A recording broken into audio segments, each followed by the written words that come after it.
Hi, this is Howie Singer, and Bill Rosenblatt. authors of Key Changes, the 10 Times Technology Transformed the Music Industry. You're listening to the Your Morning Coffee podcast with our friends Jay Gilbert and Mike Etchart. Weekly music news for the new music business. From music business worldwide, Spotify eyes AI derivatives as new revenue stream for artists, says its technology to let fans make remixes and covers is ready. Also from music business worldwide, songs are reaching 1 billion Spotify streams 14 times faster than a decade ago. This and other stats from Chartmetric's 2025 Year in Music Report. And from Billboard, could a combined BMG and Concord create a fourth quiet major label? Well, Jay, we have got so much to cover, a lot of late-breaking stories. We are glad you're here, and we're going to start the show right about now. Stand by for transmission. This is London calling. Wake up! The revolution is at hand! Your morning coffee is on the air. On the air, on the air, on the air, on the air, on the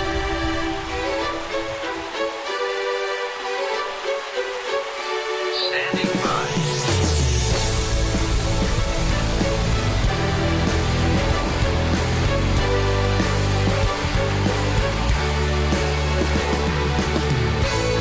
Your morning coffee, the weekly music news for the new music business. It's the highly curated, agitated, advocated, moderated, and liberated digital music information that you need to know.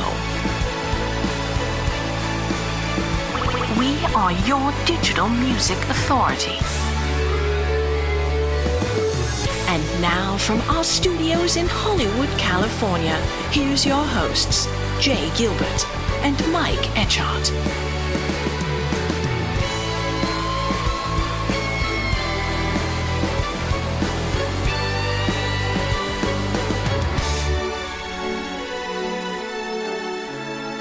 Well, Jay, good to see you. We have been yapping for a little while before we hit record, Yes, as we are wont as usual, to do. Our regular weekly coffee talk.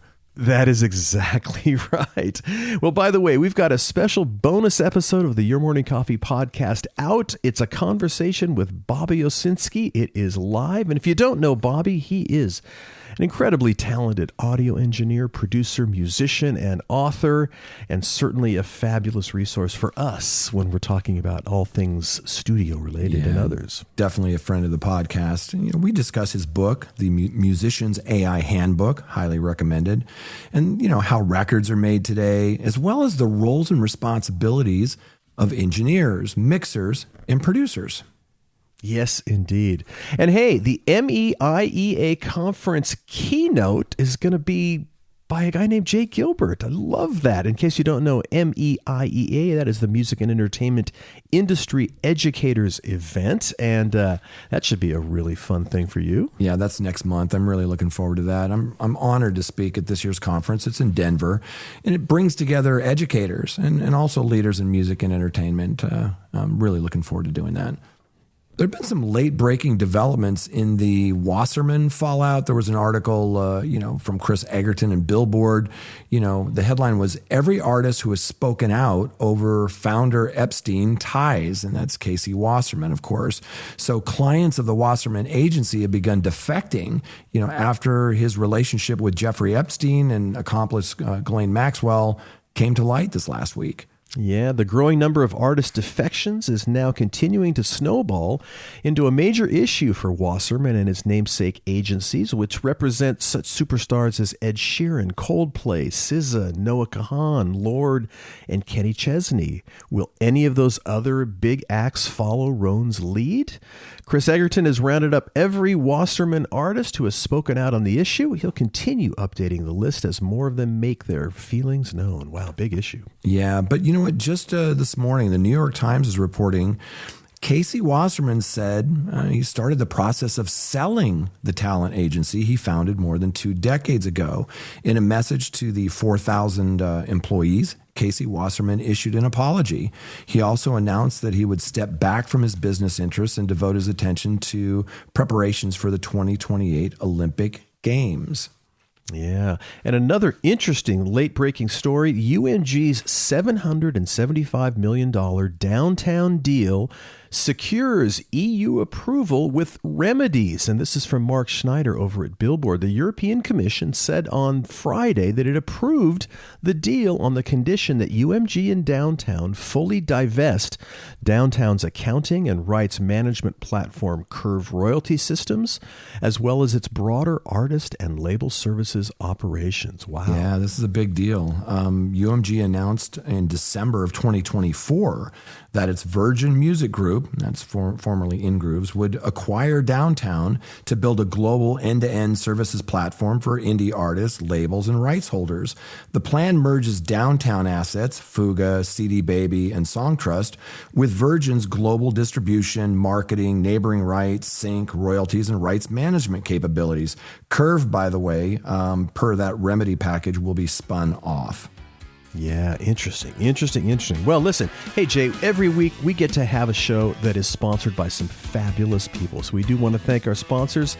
Support for the show comes from Hypebot. Since 2004, Hypebot has chronicled the new music industry and the trends and technologies that are changing how music is discovered, consumed, marketed, and monetized. Founded by Bruce Houghton, Hypebot is edited by touring artist and publisher Jeremy Young and supported by live music discovery and marketing platform Bands in Town. Yeah, Bands in Town. Now over 100 million live music fans trust Bands in Town to get personalized concert alerts, recommendations, and messages from their favorite artists. It's the #1 artist services platform connecting over 700,000 artists with their superfans. So managers, labels, agencies, and artists access their own dashboard to manage and promote their tour dates to music fans across all platforms. And I am so lucky to hang out with my good friend Jay Gilbert every week. He is music business consultant, educator, and the curator of the Your Morning Coffee newsletter, and a former executive with Universal Music, Sony Music, and Warner Music Groups. Yeah, and I get to do the show every week with my good friend Mike Etchart, longtime host of Sound and Vision Radio, formerly of SST Records, Warner Music, Capital EMI, and Universal Music Group. All right. Well, let's jump onto the big stories, Jay. This first one from Murray Stassen over at Music Business Worldwide. Spotify eyes AI derivatives as new revenue stream for artists. Says it's tech to let fans make remixes and covers is ready. So Spotify says it wants to enable listeners to interact with their favorite artists' music through AI, and that the technology to do so is already built. The barrier, you can see this coming, licensing. Yeah, the comments made by co-CEO Gustav Soderstrom on the company's Q4 2025 earnings call last week land amid an intensifying industry debate over how AI-powered derivatives of existing music should be licensed and monetized and where fans should be allowed to create them. So Soderstrom broke Spotify's thinking on AI music into 2 categories. The first, net new music created from scratch using AI tools. The second, derivatives of existing music, AI-generated covers or remixes. Right, and it's the second category where Spotify appears most excited. Soderstrom described derivatives, new takes on existing music, as an untapped opportunity for artists to make money off of their existing IP, noting that in film and TV, existing IP is incredibly valuable, but music has so far lacked the rights framework to let artists monetize their catalogs in a similar way through AI. And he went on to say, everything we see tells us listeners want to interact with their favorite music, and many artists want to let them, creating new revenue from their existing catalog. He said, we have the technology and capabilities ready to unlock this in a way that is additive for both IP rights holders and Spotify. He also added that we are ready for the partners that are hungry to seize this opportunity. We think the ones that move first will benefit the most. Soderstrom also added that Spotify is already working with artists and industry partners on the opportunity. He stressed that the company intends to build these features with artist support, not around them. He also added, in fact, many artists and industry partners see this opportunity, and we are already working with them on realizing it. Co-CEO Alex Nordstrom reinforced the message, stressing that Spotify will not do deals that aren't good for artists. Soderstrom is not arguing for an open distribution of AI derivatives across the internet. Instead, he's positioning Spotify as the platform where the interaction should happen, where the fans, the royalty pool, and the technology already exist. He says, if you're an artist looking to unlock this potential upside, you want to do it on the world's leading music platform. Your fans and the largest royalty pool are already there.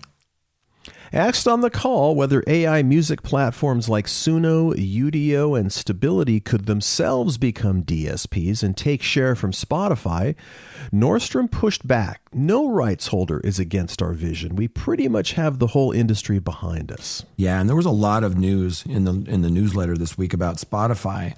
The next one from Murray Stassen at Music Business Worldwide, the headline was Spotify hits 290 million paid subscribers in Q4 as a streaming giant posts $2.5 billion annual operating profit for 2025. So Spotify saw its global premium subscriber base grow to 290 million paying users in Q4, and it achieved its second consecutive full year of operating profit in 2025.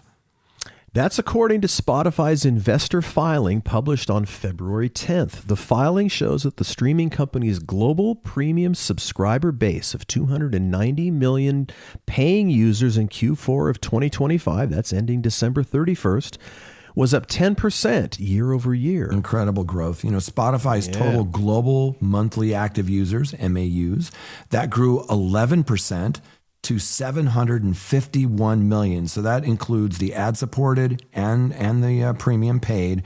The total is now 751 million users, and that's Q4 2025, and that's up 35 million compared to the previous quarter, where it was 713 million. The company's 751 million MAUs, monthly active users, in Q4 were 6 million above guidance, with Spotify noting that Q4 2025 delivered the highest monthly active users net in Spotify's history. The company also cites strong holiday and Wrapped campaigns and the global launch of mobile free tier enhancements as drivers of MAU growth. Yeah. Wow, that is some big numbers. Yeah. Big numbers. Well, good for them. Good for them. Our next piece from Billboard, it's by Dan Reese, Ed Chrisman, and Elizabeth Diltz Marshall. Could a combined BMG and Concord create a fourth quiet major label? And more questions answered. So BMG's rumored acquisition of Concord has the industry discussing what a fourth quiet major could mean. What are the possible ramifications? Right. And before we dive in, it's interesting to note that in a statement sent to Billboard for the story, a BMG spokesperson said, "We are aware of recent media speculation. As a policy, we don't comment on market rumors or unconfirmed reports." And Concord declined to comment at all. Well, okay. But with BMG's parent company, Bertelsmann, in talks to acquire Concord in a deal that could be worth more than $6.6 billion, two of the largest indie music companies are primed to create what many are already calling the fourth major record label group, joining Universal Music Group, Sony Music Group, and Warner Music Group at the table. Yeah, while any BMG Concord merger would absolutely create a new massive player in the industry, it wouldn't necessarily stack up alongside of UMG or Sony or Warner, in the ways that industry observers might expect. So would BMG Concord be a fourth major? What would being a quote unquote quiet major actually mean? And how are we supposed to measure all these things anyway?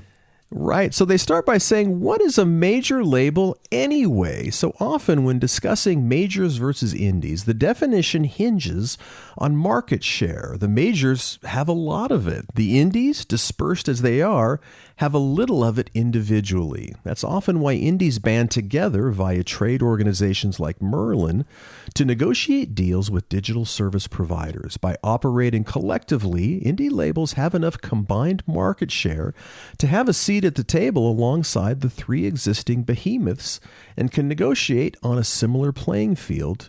At least theoretically. At least theoretically, right? Consider that at the end of 2025, the U.S. overall market was divided up by Universal's right around 39%, Sony had around 27%, and Warner Music had around 19%. The indies by distribution ownership totaled around 15%. By label ownership, the indies traditionally hover around a collective 35%, though many indie labels use major-owned distribution.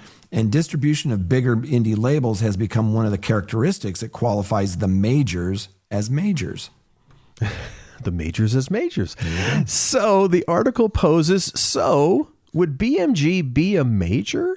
BMG purchasing Concord would not, in a market share sense, materially change the aforementioned dynamic.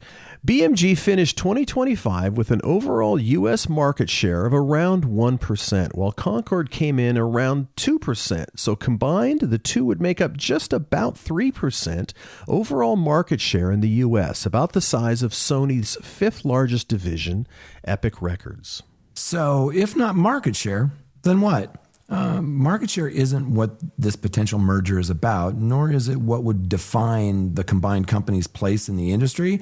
Instead, the two would become sort of what they're calling a quote-unquote quiet major, one that's exceptionally strong in publishing and catalog rights with an estimated $2 billion in combined annual revenue, giving it the financial power to both compete on any catalog acquisition deal and beef up a frontline business that, for both, has shown potential in recent years.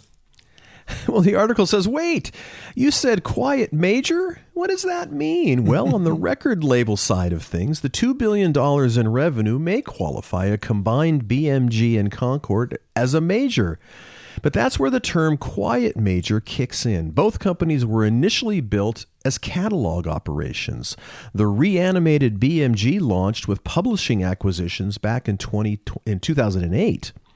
Yeah, so what about distribution? One other aspect of the combined entity's status would be its distribution pipeline. Currently, Concord is distributed by UMG. BMG, meanwhile, recently unwound itself from a long-standing association with Warner Music's ADA and struck direct deals with the digital service providers while partnering with UMG for physical distribution. So if the two were to properly become a fourth major, that association with UMG would presumably have to be severed. If the combined entity decides to go down that path, Concord may already have the building blocks in its back pocket thanks to its 2025 acquisition of STEM Distribution. Yeah, there's a lot more to this story, so check out the full article. There's a link in your morning coffee. Yeah, very fascinating. And interesting in that, we're talking about majors versus indies. Yeah. And again, the phrase or the tag of a major really goes back to the days of physical distribution. So even today, it's kind of weird to be using those words and that descriptor. But what are you going to do? And it's been changing so much, and with acquisitions and just with all of these moves. I found this article on LinkedIn written by Ashley Sonlin, and the headline grabbed my attention. It said, Spotify just ate YouTube's lunch. And clickbait or not, it got my attention, right? And as I was reading into it, it made a couple of really interesting points. So it said, Spotify just ate YouTube's lunch. All it took was one bad decision and Taylor Swift. So on Friday, Taylor Swift released the music video for her new single, Opalite, on premium Spotify and Apple Music. It didn't hit YouTube for 2 full days. In fandom terms, that's eons. Millions of fans went to Spotify instead of YouTube to watch. So here's why. In January, YouTube pulled all their data from Billboard charts. Music streams on YouTube no longer count toward chart performance at all. This shocked me when I heard it. Yeah, she goes on to write that Spotify and Apple Music streams do count. Funny how they're now hosting music videos. Chart performance is one of the most quantifiable success metrics in music. Label and artist optimize for it. So Taylor Swift gave Spotify and Apple Music the premiere, and YouTube got the leftovers. If the biggest artist in the world can window YouTube out for 48 hours or more, every other artist can as well. Taylor Swift is usually first, and the rest of the industry follows. YouTube bet their platform was strong enough to survive without being the default for music content. And they just lost the biggest music video premiere of the year so far to Spotify. Yeah, that was an interesting article, but I was looking through the comments, and the first one was from Russell Gaskins, and he's from Coda Music. I actually just had coffee with him yesterday. Super smart guy, and I really like this Coda Music that they're launching. So Russell writes, YouTube will be just fine. Taylor is the anomaly and does not represent the masses of artists and songwriters getting bent over by Spotify. The Billboard charts have lost a lot of culture, relevance, and economic value. YouTube is arguing a great point about the validity and manipulation of Billboard's charts. A paid subscriber is somehow more of a Taylor Swift fan than someone who listens to the same song on the free tier. YouTube is correct for challenging them. Yeah, he goes on to write that YouTube generated $60.4 billion compared to Spotify's $18.2 billion last year. Not sure if Taylor Swift video is really creating any rough seas for YouTube. What are we really talking about here? So I thought that was a nice comment from Russell. It was, exactly.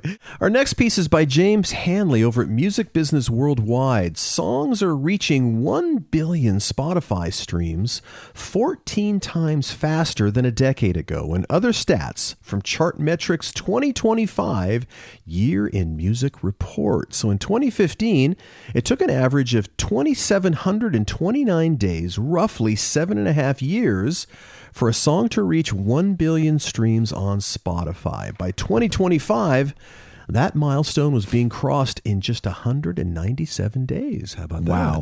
That's much, much faster. That's different. That striking acceleration is among the headline findings in Chartmetric's third annual Year in Music report, which draws on the platform's data from millions of tracks and artist profiles collected since 2016 to offer a snapshot of how the global music industry has evolved over the past 12 months. Yeah, so one of the points, hit life cycles are shortening and superstardom is harder to sustain. So according to Chartmetric's research, in 2024, Spotify's top 10 most streamed songs were dominated by new music, with just 3 of the 10 carrying over from the prior year. Yeah, but in 2025, that ratio flipped dramatically. Only 3 of the top 10 were released that year, meaning the majority of the platform's biggest songs were older tracks that continued to accumulate streams well beyond their initial release window. At the same time, however, 3 times as many artists reached their superstar tier in 2025, suggesting that while artists are breaking through faster than ever, sustaining long-term chart dominance is becoming increasingly difficult. Also, regional genres are driving global growth. So one of the report's most significant areas of focus is the rising influence of regional genres on non-Anglophone markets on global streaming. Yeah, Chartmetric data shows that genres like Bollywood, K-pop, Brazilian funk, and reggaeton are among the fastest growing sounds among the platform's top 1,000 artists since 2020. The article also mentions sync accelerated both new and catalog hits. Sync licensing continued to play a meaningful role in shaping the year's biggest tracks, with a notable split between television and film. Yeah, according to Chartmetric, 53% of TV syncs in 2025 featured catalog music, while films leaned toward newer releases, with only 20% of movie syncs drawing from catalog. High-profile placements, including music from the Netflix hit K-pop Demon Hunters, drove renewed momentum for both emerging and legacy tracks. And the article says streaming milestones are accelerating exponentially. The report's headline, Streaming Stat, underscores just how dramatically the scale of the global streaming economy has shifted. A decade ago, reaching 1 billion streams was a rare milestone reserved for a handful of tracks. By 2025, the average time to hit that threshold had fallen from 2,729 days in 2015 to just 197 days, a reflection of widening streaming adoption, globalized fan bases, and the growing role of algorithmic discovery. Yeah, in addition to this Chartmetric report we're referring to, there were 3 other industry reports in the Your Morning Coffee newsletter this week you should check out. Number 1 was Duetti's Music Economics report. What was interesting is they found that virality rarely translates into long-term financial value for indie artists. The second one is SoundCloud's 2026 intelligence study. And the third one, Weverse's new 2025 fandom trend report. So you can check out all 3 of those. The links are in your morning coffee. All good stuff for sure. Our last story of the week, it is by Stuart Dredge over at Music Ally. Distributor Symphonic launches AI-powered release plan tool. So Symphonic is the latest music distributor rolling out AI-powered features for its artist and label clients. Its latest is an AI release marketing plan generator. Wow. Yeah, it involves inputting a budget and a release goal or release goals to spawn a plan for pre-save campaigns, landing pages, social posts, and visual assets, ad budget allocations, and key messaging as long as the release is at least 6 weeks out. So this is part of a wider trend. We've written about startup Symphony OS, no relation, and its Maestro tool, which has been trained on hundreds of thousands of music campaigns and which has been licensed to several distributors. Yeah, startups and tools including, Managers.ai, Smart Music Manager, and Venice Music's Co-Manager also tap AI for release plans and marketing advice, while recent Music Ally SIX winner Plates provides recommendations once campaigns are actually underway. Well, for Symphonic, the new tool is part of its wider moves around AI. It has just hired 2 AI business analysts who will be scoping out new use cases, while the company says it is also in the process of activating key AI licensing deals and partnerships, which its clients will be able to opt into. So, wow, interesting things on the AI front that we don't often talk about. But the concept of doing this with marketing plans is fascinating. Yeah, and the fact that Symphonic is hiring 2 AI analysts, I think that's a trend, that they're on the cutting edge of, and that more and more companies will have these AI specialists. Yeah, for sure. Well, as we wrap up the show, we do want to thank our sponsors. Big thanks to Hypebot and Bands in Town. Man, oh man, do we appreciate their participation every week. And since the very beginning, they are fabulous. By the way, if you'd like to advertise in the podcast and newsletter, you can reach out to us. You can go visit us at www.yourmorning.coffee. Music was by the Licorice Quartet. And by the way, if you tell just one friend if you like the show, we would certainly appreciate it. So on behalf of my good friend Jay Gilbert, I'm Mike Etchart. Thanks for listening in, and we'll be back next week on the Your Morning Coffee podcast.